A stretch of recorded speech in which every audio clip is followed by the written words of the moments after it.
This is TTT with the top 10 things you need to know before you go. We Happy Few. We Happy Few is an Xbox One and PC exclusive and is made by Compulsion Games. Number 1. Story.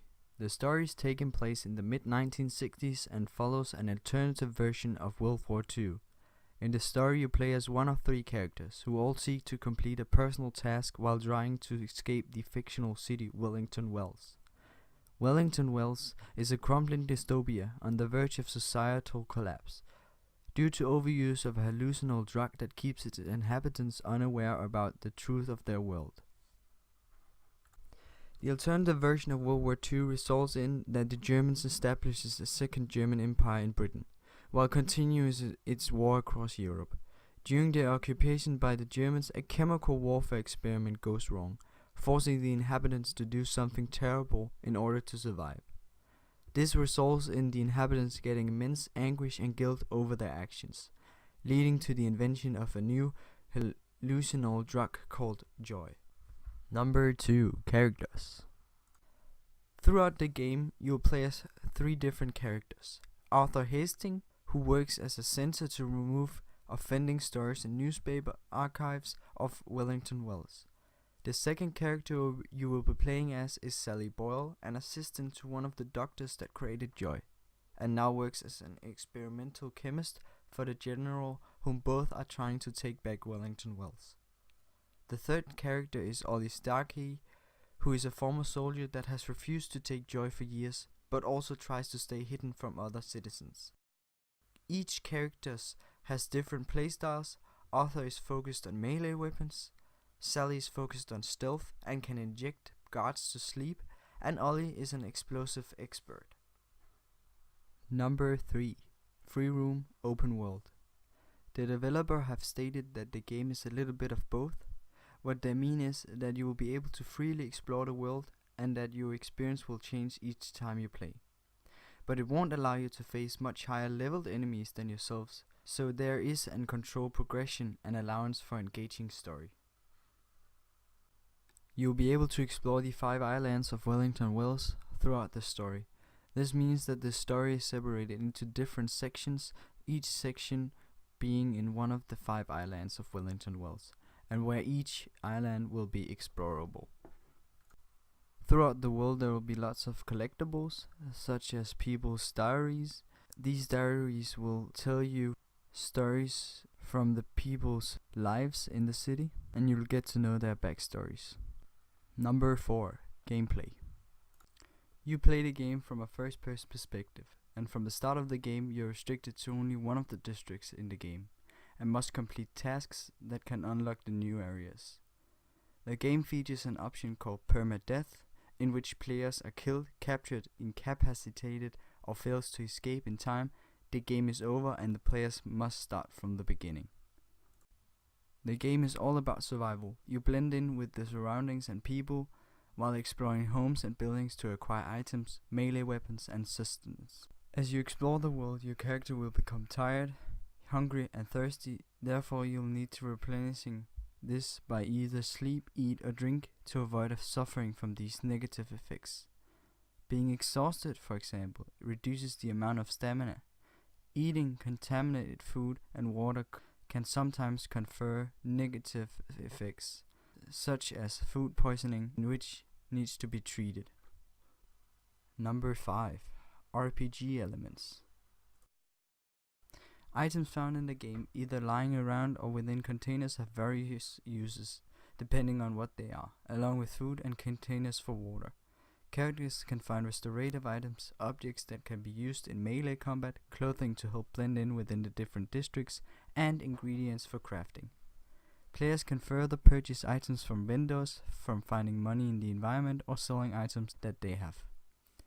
The amount of items that can carried is limited.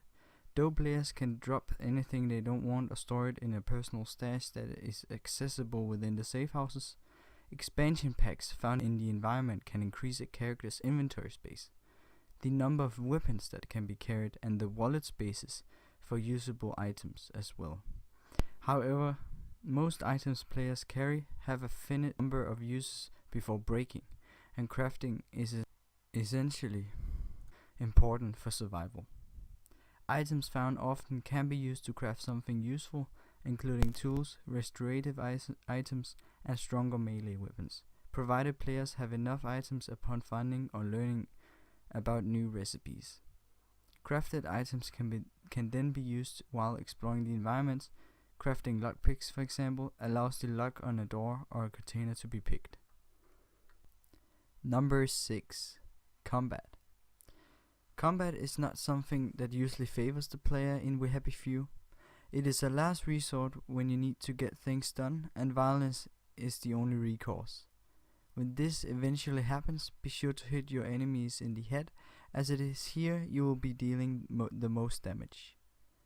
Not only is it not the best way of handling the situation, but your weapons will also eventually break on you, leading you to equip a new one from the menu. When accessing the menu, this will don't pause the game, which will leave you at a vulnerable state. You can also pick up throwables such as rocks, bricks, which also can be stacked. This can help you in combat. Number 7. Stealth. There is a way of taking out enemies without having to actually confront them. We Happy Few has a stealth takedown mechanic that allows you to quickly incapacitate an NPC silently. All you have to do is sneak up while nobody is hostile and follow the on-screen prompt. This will put them in a chokehold if they're standing, or smother them with a pillow if they're in bed. This will not kill them though. But before you will be able to execute stealth, you'll need to have the takedown ability unlocked. It is titled Sweet Dreams and is easy to get with one skill point. It is one of the first ones you can unlock under the stealth category in the upgrades menu. Takedowns can be triggered by the player while both standing and crouching, but it is more effective if you're crouching so that they don't hear you coming up and turn around. You need to be behind them and they can't know you're there. Once you're in a position, though, you will see the prompt telling you to take them down by pushing Y on the controller. Number 8. Side quests. So We Happy Few wouldn't be an open world RPG without a lot of side quests for you to do, and that's exactly what you can do. You'll be able to talk to the inhabitants in the different cities, and in this way you get all kinds of different side quests. These side quests could be, for example, beat up thugs or collect different things which are scattered across the open world, and so on and so forth. When you have completed these optional side quests, you will be rewarded with XP, which you then afterwards can use for your upgrades, and so on and so forth. Number 9. Graphics. We Happy Few is built using the Unreal Engine 4, which is the newest version of the Unreal Engines.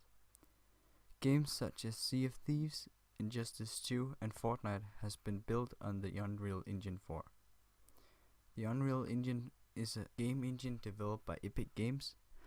Although primarily developed for first-person shooters, it has been successfully used in a variety of other genres, including stealth, fighting games, MMORPGs, and other RPGs. As we also can see here, it is used in We Happy Few. Number 10. Collectibles. In We Happy Few, there will be all kinds of collectibles for you to discover and collect. There are masks scattered around the world. These masks, when picked up, will recover some of Arthur's background story, so you'll get to know him personally, as well as how and why the story revolves around him, and why he has become who he is. There will also be a lot of different articles scattered around, telling you the backstory of Wellington City.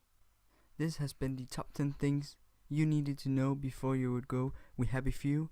If you like this video, please make sure to let me know by hitting that like button, subscribe button, and it really helped me out a lot if you also would like to write a comment in the comment section below, and I'll see you all in my next video. Bye.